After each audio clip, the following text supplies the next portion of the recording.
Good afternoon. Okay. We will be taking questions from both local, Rwandan press, Ugandan press, and then a question from the international press. I will begin with a member of the Rwandan press. We have next to me Albert. Albert, please, if you could introduce yourself and say where you work. Thank you. My name is Rudatsimburwa Albert for Contact FM in Rwanda. To both presidents. Since the beginning of this visit, the message that has been sent out loud and clear is about a very warm and close relationship at the highest level, but also friendship. In the last years, it wasn't the same kind of message. So the question would be, what happened?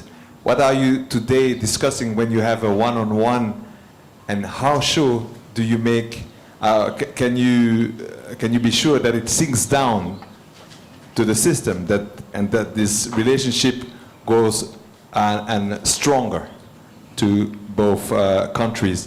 A question for President Museveni also is, there was also a recognition of the Rwandan contribution in the liberation war in Uganda.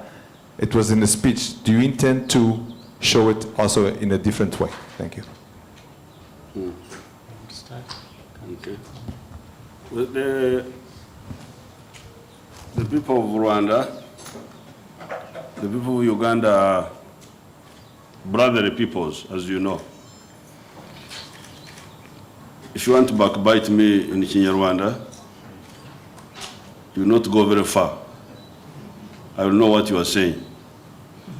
You know backbiting? Because these are the same peoples of the Great Lakes. They are, we call them the interlacustrine Bantu. Have you heard of such things?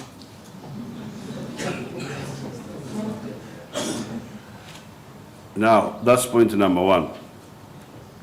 So even when there were problems in the past, like for instance, when there was the genocide here, 1959, the Banyarwanda did not run to Brussels. They did not run to Paris.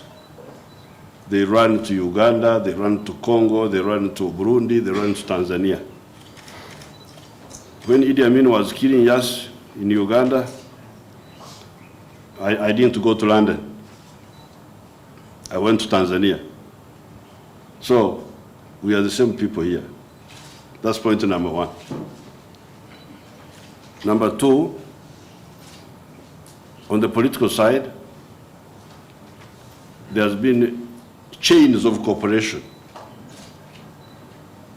When we had our resistance against Idi Amin, we worked with the Tanzanians. When the people of RPF had problems here, they worked with us, and so on. That's point number two. Number three, along the way, there were some issues, some misunderstandings, which we have transcended. You know that English word?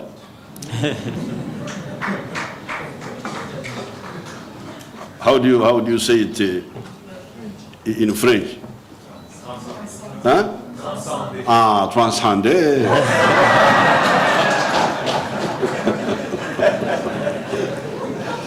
So that is your answer.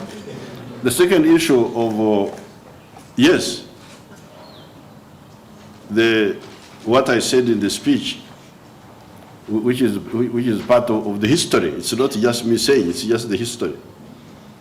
I'm just saying what happened will also be definitely recognized by some gestures, not only words.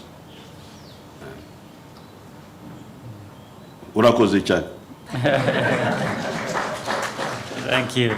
I think the part of the question I was supposed to answer is actually already covered by what President Museveni has just said. But I will add just to say, for us, this visit was important, absolutely, because it continues to enable us to strengthen our relations, not only of the leaders of the two countries, but also the people of the two countries. And you don't expect visits like this to take place every day, but maybe they will take place regularly over time. And it doesn't mean in between there are no good things happening.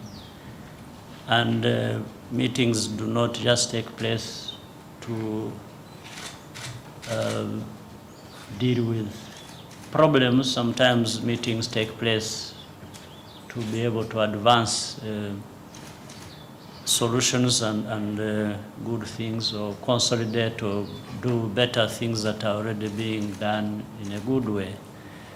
So it's one of those meetings, but it is very important that it has come the time it came, after a long time without such a visit. So we've been very happy, as you will notice. Not only are we happy personally at the government level, and even at the level of the ordinary citizens of this country, I think the visit has gone down very well. So we can only say that and build on that to build even a better future and a better relationship in that future. And also, urugendo, the journey is long, Yeah. to ensure Africa. So we must get moving. Yeah. Sure.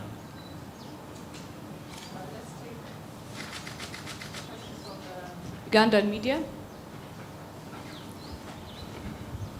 Your Excellencies, my name is Maurice Mugisha from NTV Uganda. We know the two of you, Your Excellencies, have spent a couple of days together, a few hours by yourselves. Outside the communique, and I also was lucky to witness the beautiful cows you offered my president, is there something else you'd want to tell us? To the both of you, other than really what the Minister of Foreign Affairs read to us. Well, Personal, really, I am hoping we can get some very nice personal stuff. I will just add that keep reading what has been put in the communique, and keep reading the mood that has come out of all this, and keep trying to be very positive about it, because that is the best way to advance the cause and purpose of this meeting. That's all I can add.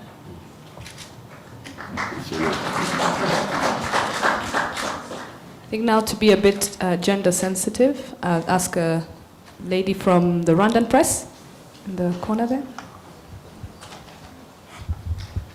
Thank you. My name is Faith Mbabazi. I work for Rwanda's public broadcaster. My question to both presidents, what would you have to say about the looming crisis, the famine currently in Somalia? Do you see another failed African country in front of very strong and dynamic leaders like you and your fellow other leaders on the African continent? Given the fact that we've seen what's currently going on in Libya, we've seen the NATO forces allying to fight against the government forces in Libya and trying to avert the situation, but not so much is being done for Somalia at the moment. Your Excellencies, would you have anything to say about this? Thank you. In Somalia, we are doing what we can, which is to provide security, as was required by the African Union. when the Somalis met in Nairobi some years ago, they formed one government which needed protection. A number of us offered to do it, and we have done it. And this is not the first time. If you remember, the agreement on Burundi was also supported by African security forces, that time from South Africa. So therefore, security we have been able to do. Now, famine means relief, means money. Amafaranga. Now, Amafaranga happens to be a bit of a problem in this part of the world. We've got a lot of courage, a lot of, we can do many things, but when it comes to Amafaranga, then we are constrained. So I think there we shall be too ambitious if we think that we can provide relief and so on for Somalia.